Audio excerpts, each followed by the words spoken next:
l'énergie et l'enclavement de la province. La potentialité de la province du Kasaï-Oriental. Sur le plan géographique, le Kasaï-Oriental s'étend sur une superficie de 9 699 km², avec une population estimée à 5 366 402 habitants, dont 54% de cette population est la jeunesse de moins de 20 ans, ce qui reste un atout pour la province. Sur la potentialité du mois d'août au mois de janvier, du mois de février au mois d'avril et de terres arables, la province a de potentialités et assurer la transformation de l'exportation d'une partie de sa production agricole, et de la province a aussi un climat tropical humide favorisant 3 saisons culturelles, la disponibilité de terres arables, l'existence de la savane herbeuse susceptible de recevoir le levage. Parlons de potentialité minière, la province regorge en plus de diamants d'autres richesses de minéraux tels que le cuivre, le cobalt dans le territoire de Miabi, à Kabea-Kamona, le fer et l'or dans le territoire de Kabea-Kamona, d'importants gisements de matériaux de construction dont le calcaire à ciment en Kwadi, dans le territoire de Chileni et dans le territoire de Katanda. Celui de calcaire à chaud à Tchaba, dans le territoire de Lupatapata, à Katende dans le territoire de Miabi et à Ndomba dans le territoire de Kabea-Kamona. Celui de Kaolan à Chilengi et à Tchachacha, celui de Moalon en Bujimaï, à Katekelai, à Chilengi et à Chibwe et Kalela, le sable et en Bujimaï, à Mouya, Katekelai, Bakwa, Ndaba et à Tchaba. Sur les potentialités touristiques, 3 sites importants pouvant être mis en avant dans le domaine touristique du Kasaï-Oriental, nous avons le lac Lomba, en vue de construction d'un village touristique à son bord, et le lac Mukamba, la grotte de Kabea-Kamona.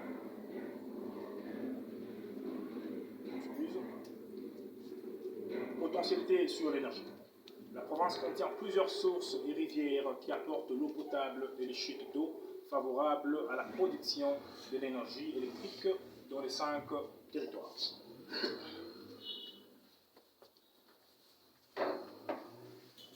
Notre objectif principal est en créant les conditions de développement et de rayonnement de la province.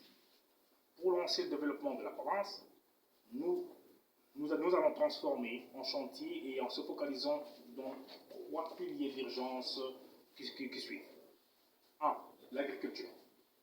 2. Les infrastructures. Et 3. L'énergie. Parlons de l'agriculture.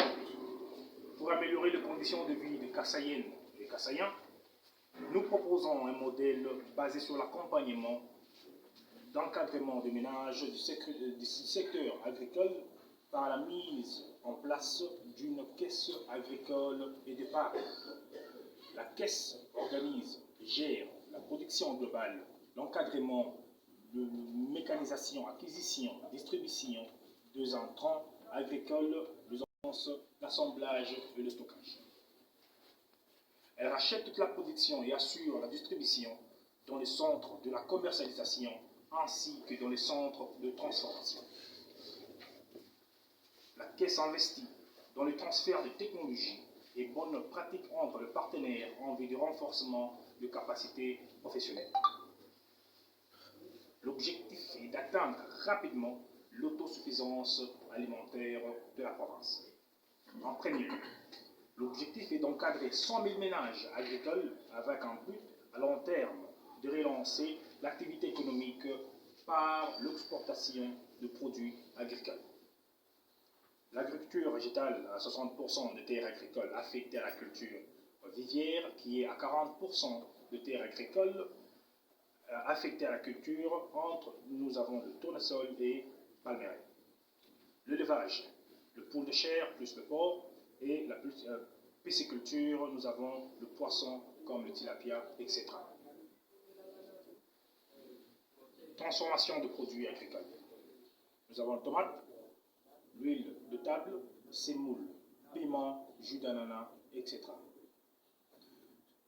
Parlons d'emplois directs et indirects, ceci créera 350 000 emplois dont le coût d'investissement revient à 100 millions de dollars, qui est le moteur du développement.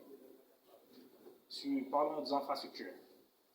Il faut désenclaver la province en appuyant les travaux d'aménagement du port Ndomba, l'aéroport de Bipemba, l'amélioration de l'accessibilité et l'appui des travaux d'aménagement dans la route nationale 1 et la route nationale 2. L'exécutif provincial va s'activer à asphalter 500 km de routes provinciales, dont 400 km de routes de désert agricole prioritaire et 100 km de routes urbaines d'intérêt provincial. Sur les axes